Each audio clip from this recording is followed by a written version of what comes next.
우리가 잘 알다시피 로마서는 사도 바울이 로마에 있는 교회, 특별히 로마에 있는 성도들에게 보낸 편지입니다. 아직은 아이와 같이 작고 연약한 이 교회는 당시 세계 최고의 도시이며 동시에 황제 숭배의 중심지였던 로마에 위치하고 있었습니다. 이러한 배경 속에 사도는 로마에 있는 교회의 성도들에게 편지합니다. 이러한 조금은 초라해 보일 수 있는 환경과는 대조적으로 로마서는 사도 바울이 가지고 있는 신학이 집대성되어 있는 신학 대전과 같은 책이라 할 수 있습니다. 그의 탁월한 지성과 함께 그가 깊이 만난 하나님에 대한 영적 경험들이 담겨 있기 때문입니다. 로마서는 크게 세 부분으로 구분할 수 있습니다. 첫 번째 부분은 1장부터 7장까지의 말씀이고, 두 번째 부분은 8장부터 11장까지의 말씀이며, 마지막 세 번째 부분은 12장부터 16장까지의 부분입니다. 이 세 토막으로 나눌 수 있는 로마서는 구분되나 그럼에도 불구하고 논리적으로 굉장히 치밀하게 이어져 있습니다. 첫 번째 부분 1장부터 7장까지의 말씀은 인간의 타락과 특별히 소망 없는 죄인들의 현실에 대한 사도의 고발과 탄핵이 이어집니다. 그리고 그러한 인간에게 비친 한 줄기의 빛이 있으니 그것이 바로 하나님의 한 의로서 나타나신 예수 그리스도이시다라는 이야기를 합니다. 그리고 두 번째 부분 8장부터 11장까지의 부분은 그렇게 인간에게 비추인 구원의 빛으로 말미암아 새롭게 거듭나게 된 인간의 모습이 어떠한가에 대해서 이야기합니다. 그리고 마지막 부분, 특별히 우리가 함께 읽은 본문 12장부터 시작하는 마지막 부분은 이제 구원받은 하나님의 자녀, 곧 하나님의 백성이 이 땅 가운데 어떻게 살아가야 하는가라고 하는 굉장히 실제적인 부분에 대한 가이드를 제시합니다. 그렇기 때문에 로마서는 루터의 말처럼 매우 순수한 복음서임과 동시에 가장 실천적이며 삶의 적용을 말하는 교리와 삶이 하나로 어우러져 있는 귀한 서신입니다. 우리가 함께 읽은 본문은 세 번째 부분, 곧 12장부터 16장까지의 부분의 시작 부분으로서 그리스도인이라 불리게 된, 이제 하나님의 은혜로 말미암아 거듭나게 된 하나님의 백성들이 어떻게 살아가야 하는가라는 실제적인 질문을 시작하며 잘 요약하고 있는 부분이라 할 수 있습니다. 저는 오늘 본문을 통해 여러분에게 한 가지를 말씀드리고자 합니다. 그것은 바로 예배입니다. 제가 1절을 한 번 더 읽어드리겠습니다. 그러므로 형제들아 내가 하나님의 모든 자비하심으로 너희를 권하노니 너희 몸을 하나님이 기뻐하시는 거룩한 산 제물로 드리라. 이는 너희가 드릴 영적 예배니라. 사도는 12장의 첫 부분을 그러므로 라고 하는 말로 시작합니다. 그러므로 라고 하는 접속사가 가지는 의미는 무엇입니까? 그것은 앞에서 먼저 쭉 진술된 내용들을 토대로 이러이러한 진술의 내용에 따라서 쭉 이야기하고 그러므로 라고 하는 말은 곧 결론을 도출하기 위한 용어입니다. 바로 앞부분 8장부터 11장까지의 말씀을 통해서 사도는 새롭게 된 신자의 정체성이 무엇인가에 대해서 이야기했습니다. 원래는 소망이 없는 자였으나 그리스도의 의로움을 덧입은 존재가 되었고 더 나아가서 존귀한 하나님의 자녀요 그리스도의 몸된 교회의 지체가 되었다라는 것이 그 위대한 진리가 사도가 새롭게 거듭난 하나님의 자녀들을 지칭하는 이야기였습니다. 그리고 이 이야기를 모두 한 다음에 오늘 본문 12장이 시작합니다. 그렇기 때문에 이 말씀 그러므로 라고 하는 접속사는 다음과 같은 의미를 가집니다. 우리는 이미 죽었던 죄인들이고 그 어떠한 소망도 없이 하나님으로부터 영원한 심판과 멸망을 받을 수밖에 없었던 자들이었습니다. 우리는 어떠한 선도 행할 수 없었고 하나님을 향한 대적자였습니다. 그렇기 때문에 이로 인해서 스스로는 어떠한 구원에도 이를 수 없는 비참하고 소망 없는 존재들이었습니다. 그런데 그리스도를 통한 찬란한 구원의 빛이 비추었고 하나님의 은혜로 그 그리스도의 보혈이 우리를 깨끗하게 하셨습니다. 이제 우리는 성도요 하나님의 자녀로 거듭났습니다. 그러므로 하나님의 모든 자비하심으로 너희를 권하노니 너희 몸을 하나님이 기뻐하시는 거룩한 산 제물로 드리라고 하는 것이 사도의 진술인 것입니다. 사도가 구원받은 신자의 삶에 대해서 그의 진술을 시작하며 이야기하는 첫 번째 권면은 변화된 신자라면 마땅히 가장 먼저 자신의 몸을 하나님이 기뻐하시는 거룩한 산 제물로 드려라 라고 하는 권면인 것입니다. 이는 사도가 기록했던 이 로마서의 가장 앞부분, 특별히 1장과 밀접한 연관을 가지고 있습니다. 사도는 1장에서 다음과 같은 이야기를 합니다. 원래 인간은 피조물을 창조주로서 경배했던 존재였다. 그건 무엇입니까? 그 피조물을 창조하신 하나님을 경배해야 함에도 불구하고 그 순리로 쓸 것을 영리로 뒤집어 써서 피조물을 창조주보다 더 경배하던 것들이 원래 인간의 존재였다라는 것이죠. 그렇습니다. 죄인은 하나님을 경배할 수 없습니다. 죄악으로 인해서 이성은 완전히 가리워졌고 감정은 하나님을 미워하게 되었으며 의지는 적극적으로 하나님께 대항했기 때문입니다. 자, 그런데 이제 새롭게 되었습니다. 신자가 아담으로 돌아가는 정도의 회복이 아니라 그 아담에게 주셨던 것을 훌쩍 뛰어넘는 완전한 회복을 예수 그리스도로 말미암아 입었다라는 것이죠. 그리고 그렇게 변화된 신자에게 가장 첫 번째로 정의되는 것, 곧 이전 것과 다르게 가장 첫 번째로 새롭게 정의되는 것이 무엇이라고 말합니까? 예배입니다. 이전에는 피조물을 경배했습니다. 피조물을 경배하고 창조주 하나님을 외면했습니다. 하나님의 진리를 거짓의 것으로 바꾸었던 사람들이 바로 죄인들이었습니다. 그런데요, 새롭게 회복된 신자에게 주어진 특권이 무엇이라는 것입니까? 하나님이 기뻐하시는 거룩한 산 제물로 자신의 예배를 드릴 수 있게 되었다라는 것이죠. 그런데 오늘 사도는 이러한 권면을 하나님의 모든 자비하심으로 권하고 있습니다. 이전에는 불가능했던 일들이 예수 그리스도의 십자가로 말미암아 가능하게 되었다라는 것이죠. 이는 하나님이 우리를 예배의 자리로 부르시는 것이 가지고 있는 따뜻함과 자비로움에 대해서 우리에게 느끼게 합니다. 사랑하는 성도 여러분, 하나님은요, 모든 자비하심으로 우리를 이 예배의 자리로 부르셨습니다. 그리고 우리는 그 자비하심에 힘입어 자격 없는 자들이나 이 자리에 앉아 있을 수 있게 되었습니다. 자비를 입을 수 없는 자들에게 하나님께서는 모든 자비하심으로 아버지의 따뜻한 사랑으로 권면하고 계시는 것입니다. 그렇기에 이 본문 12장 1절을 다룸으로써 우리는 첫 번째 생각해 보아야 합니다. 사랑하는 성도 여러분, 여러분에게 예배는 어떠한 의미입니까? 여러분에게 예배는 어떠한 의미로 다가옵니까? 우리는 때때로 예배를 너무나 당연시 여길 때가 있습니다. 습관적으로 말입니다. 그런데요, 우리가 한 가지 기억해야 될 것은 무엇입니까? 이 예배는 자비하심으로 부르시며 우리를 오늘도 권면하시는 하나님의 은혜로만 가능한 것이라는 사실입니다. 우리는 이곳에 나올 자격이 없습니다. 하나님을 예배할 수 없는 존재들이었기 때문이죠.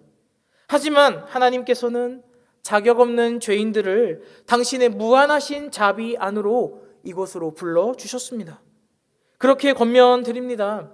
우리가 예배에 나올 수 있다라는 것, 우리가 오늘도 이 시간과 장소를 지켜 함께 모일 수 있는 것은 결코 우연이 아닙니다. 하나님이 저와 여러분을 당신의 자비로 초청하셨기 때문입니다. 그렇게 우리는 감사해야만 합니다.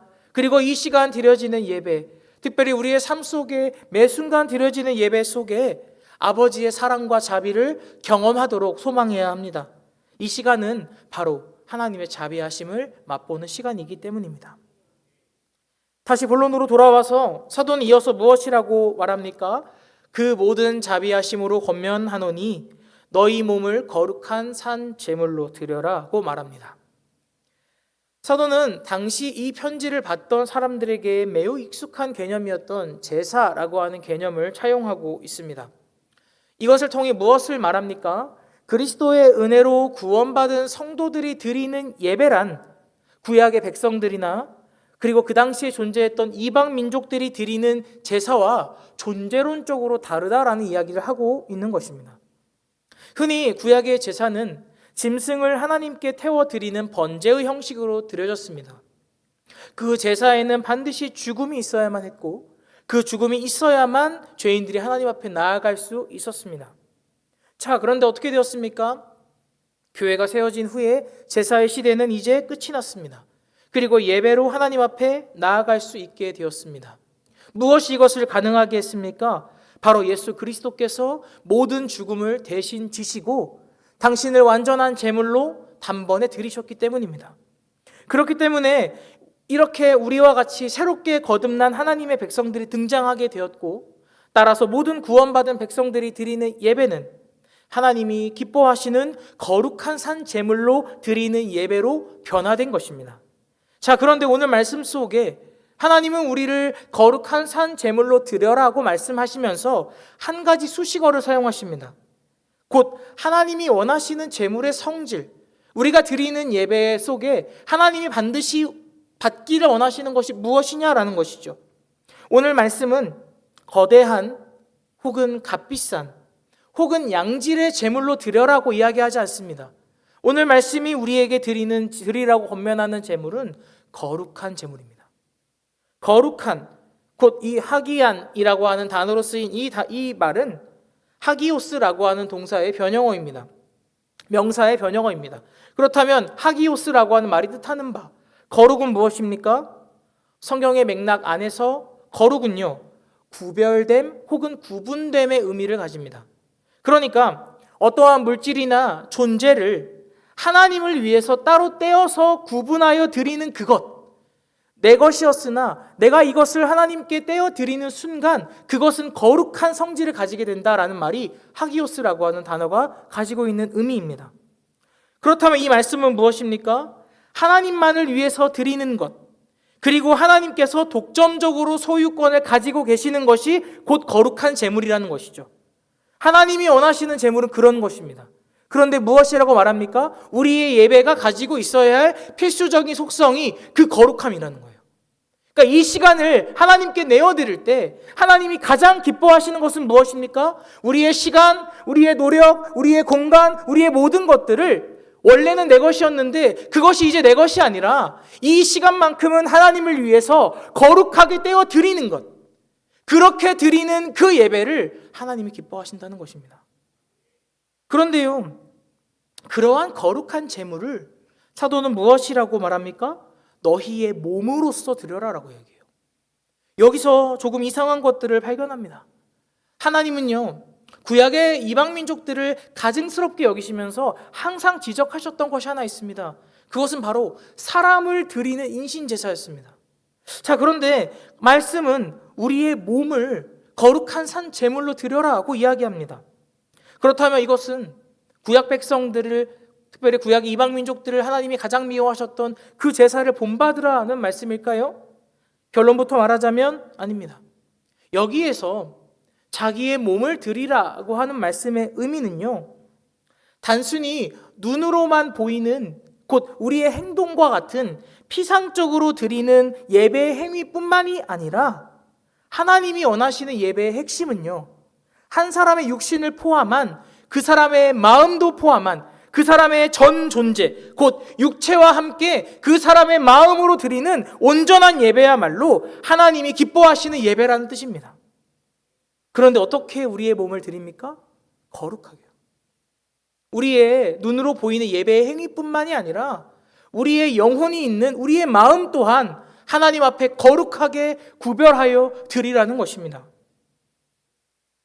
하나님은 우리의 삶 전체를 원하십니다. 그런데 이것은 원래 어떻게 되었죠? 구원받기 이전에 죄인들은 할 수 없었던 것입니다. 그러나 이제 우리는 예수 그리스도의 십자가의 공로로 새롭게 거듭나게 되었습니다. 오직 은혜로 새로워졌고 하나님의 자녀가 된 것이죠. 그렇기에 이 시간 드리는 우리의 예배 역시 하나님의 은혜인 것입니다. 우리가 우리의 몸을 거룩하게 구별하여 드릴 수 있는 것도 그리스도의 십자가의 공로가 있었기 때문에 가능한 것이기 때문이죠. 오늘 말씀은 우리에게 이야기합니다. 우리의 삶 전체를 구별하여서 거룩하게 하나님께 드리라고 말입니다. 여러분, 많은 이들이 교회를 다닙니다. 그런데 교회를 다닌다는 것이 단순히 왕복의 의미라면 그것만큼 불행한 것은 없을 것입니다. 우리는 매주 이곳에 와서 예배를 드립니다. 한 주에 한 번, 혹은 두 번, 혹은 세 번 예배를 드립니다. 우리 한번 생각해 보았으면 좋겠습니다. 우리가 이 시간, 이 자리에 와서 드리고 있는 예배의 모습은 어떻습니까? 하나님은요, 우리에게 거룩을 요구하십니다. 그것은 구별됨과 구분됨입니다. 그렇다면 우리는 우리의 시간과 노력을 쪼개서 하나님만을 위한 그 온전히 드리는 거룩한 제물로 우리를 드리고 있습니까? 로마 교회 사제들이 향초를 피우고 마치 기타 이상한 의식들을 통해서 거짓된 거룩함을 자아내는 것이 아니라 거룩하신 하나님이 누구이신지를 알기에, 그리고 그분이 얼마나 전능하시고 위대하신 분이신지를 알기 때문에 그 앞에 시간과 나 자체, 나의 전 존재를 구별하여 오로지 하나님만을 위하여 떼어드리고 있느냐 하는 것입니다. 이 시간의 주인은 하나님 한 분이십니다. 이 시간은 하나님의 것입니다. 우리가 하나님 앞에 거룩히 예배를 드리고자 한다면 앉아있는 우리의 몸뿐만이 아니라 이 시간 하나님 앞에 나아가는 우리의 영혼, 그리고 우리의 삶 전체를 하나님께 구별되게 드려야만 합니다. 하나님은 그 예배를 기뻐하시기 때문이죠. 그런데 이 예배는요, 산 제물로 자신을 드리는 예배입니다. 원래 제사를 위해서는 제물이 죽어야만 했습니다. 제물에 안수를 하고 제물에 각을 떠서 피를 흘려야만, 그리고 그것을 태워 드리는 것이 제사였던 것이죠.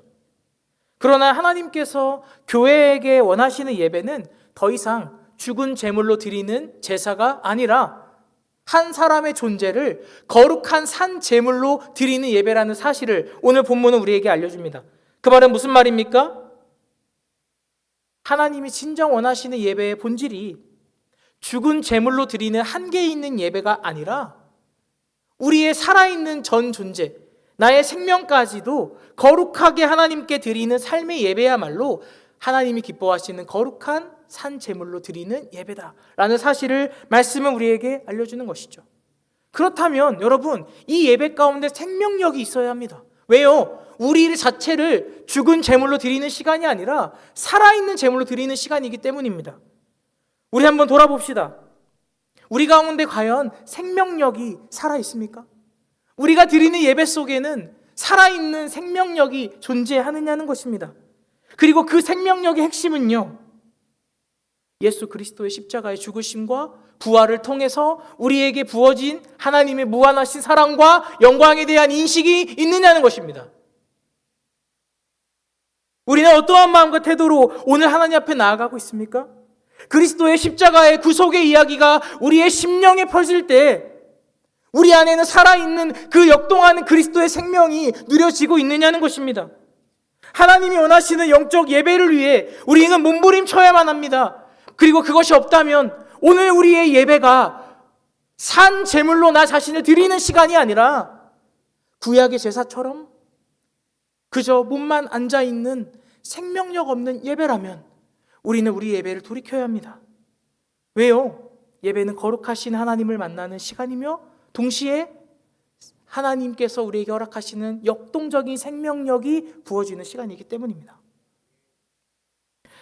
마지막으로 사도는 이 모든 것들이 너희가 드릴 영적 예배다라고 이야기합니다. 우리의 모든 존재를 하나님 앞에 거룩한 산 제물로 드리는 것이야말로 하나님께서 원하시는 영적 예배라는 것이죠. 그런데 특별히 여기에 영적 예배라고 기록된 단어 로기엔 라트레이안이라고 하는 단어는요, 굉장히 심오한 의미를 가지고 있습니다. 로기안이라고 하는 영적인이라고 하는 말은요, 예배를 대하는 신자의 마음이 구약 신자의 마음을 의미하는 단어이고, 뒤에 말하는 라트레이안이라고 하는 예배는 구약의 제사와 대비되는 새롭게, 특별히 그리스도 안에서 새롭게 시작된 예배의 성질을 이야기하고 있기 때문입니다. 그러니까 이 단어는 영적 예배라고 하는 것은 한 사람의 마음과 함께 그 사람이 드리는 예배의 모습을 함께 의미하고 있는 단어다라는 것이죠. 이 이야기를 조금 더 깊게 다룰 수 있으면 좋겠지만 조금 간략하게 살펴보고자 합니다. 특별히 먼저 제시된 영적이라고 하는 이 단어는요, 두 가지를 우리에게 알려줍니다. 첫 번째로는 단순히 눈으로 보이는 몸짓으로만 드리는 예배가 아니라 예배라고 하는 것의 본질은 그 사람의 생각과 정서와 마음과 의지, 곧 모든 것을 포함하고 있다는 것입니다. 하나님이 기뻐하시는 예배는 앞에서 이야기했듯이 거룩하게 한 사람의 전 존재를 드리는 예배다라는 것이죠. 그리고 뒤에서 말하는 예배는요, 구약의 백성들이 드렸던 한계가 있는 예배가 아니라 제사가 아니라, 그리고 이방의 민족들, 특별히 죄인들이 우상에게 드리는 그러한 거짓된 예배와는 완전하게 대조되는 구원받은 하나님의 백성만이 드릴 수 있는 하나님이 기뻐하시는 예배, 그것이 바로 영적 예배. 이 두 단어가 합쳐진 단어의 말의 의미가 바로 그것이라는 것이죠.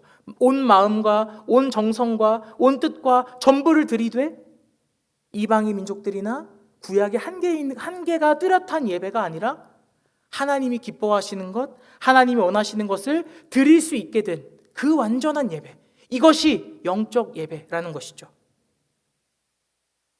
이는 오늘을 살아가는 저와 여러분에게 큰 의미를 줍니다. 왜냐하면요, 특별히 여기서 말하는 예배라고 하는 단어는 사도 바울이 의도적으로 제사와 대비되는 의미로 사용한 단어이기 때문이에요. 무슨 말이냐면요, 원래 제사는 예루살렘에서만 드려져야만 했습니다. 원래 제사는요, 제물의 피가 흘려지고 그 제물이 죽어야만 했습니다. 그리고 원래 예배는요, 제사장을 통해서만 드릴 수 있게 됐다라는 것이죠. 그런데 이제 변화된 예배는 어떠한 것입니까? 그러한 시간과 공간과 장소의 제약을 뛰어넘어서 그 사람, 특별히 구원받은 한 신자가 있는 그곳이 어디든 그 사람이 하나님 앞에 나아가기만 하면 그것이 곧 예배가 된다라는 말입니다. 그러니까 무엇입니까? 단순히 성전이라고 하는 제사를 뛰어넘어서 신자가 있는 그곳이 어디든 그 사람의 삶 자체가 예배로 바뀌게 됐다는 것입니다. 그렇기에 우리는 이곳에서만 드리는 예배에 만족해서는 안 됩니다. 이곳에서 드리는 예배만이 우리 삶의 전부라고 생각해서는 안 됩니다. 물론 이 시간 온 마음과 정성을 다해야겠죠. 그러나 이 장소를 뛰어넘어서 여러분이 있는 그곳이 어디든, 그곳이 가정이든 그곳이 직장이든 그곳이 학교이든 간에 그곳에서 여러분이 하나님 앞에 나아가면 그것 자체가 삶의 예배가 된다는 것이죠. 이제 우리 예배는 단순히 교회에서, 단순히 이 금요 찬양 집회에서만 드리는 것이 아니라 우리 삶의 모든 순간에, 우리의 삶의 모든 장소로 확장되어야 한다는 것입니다. 그래서 사도는 무엇이라고 말합니까? 우리에게 이 세상 가운데 삶의 예배로 살아내라고 이야기하고 있습니다. 사랑하는 성도 여러분, 여러분이 있는 그곳이 어디든 그곳은 예배의 장소입니다. 여러분이 있는 그곳이 어디든 여러분이 하나님을 의식하고 하나님의 영광을 위해서 살아간다면 하나님은 그것을 예배로 기뻐 받으십니다. 그렇기 때문에 우리는 교회에서의 삶과 세상에서의 삶이 괴리되어서는 안 됩니다. 교회에서의 우리의 모습이 예배이듯이 세상에서의 우리의 모습도 예배여야만 합니다. 거룩한 산 제물로 자신을 드리는 예배. 하나님께서는 오늘도 이 말씀을 듣고 있는 저와 여러분에게 따스한 자비하심으로 권면하십니다. 사랑하는 성도 여러분, 이제 우리도 우리의 몸을 하나님이 기뻐하시는 거룩한 산 제물로 드립시다. 우리가 어디에 있든지 매 순간 모든 삶의 영역 속에서 하나님을 찬양하며 예배합시다. 주일에 드리는 하루의 예배로 만족하는 삶이 아니라 하나님께서 교회를 통해 우리에게 베풀어 주신 새벽과 수요와 금요 예배에 우리의 마음을 싣고 힘씁시다. 그리고 더 나아가서 각자의 삶에서 우리에게 허락하신 말씀과 기도라는 그 경건 생활을 통해 우리가 매일매일 하나님을 만나며 예배하기를 소망합니다. 그리고 우리가 살아가는 모든 삶의 영역 안에 하나님을 드러내고 하나님을 주인 삼아 매 순간 예배의 삶의 예배로 하나님 앞에 나아가는 모든 성도들이 되시기를 간절히 소망합니다. 우리 시간 함께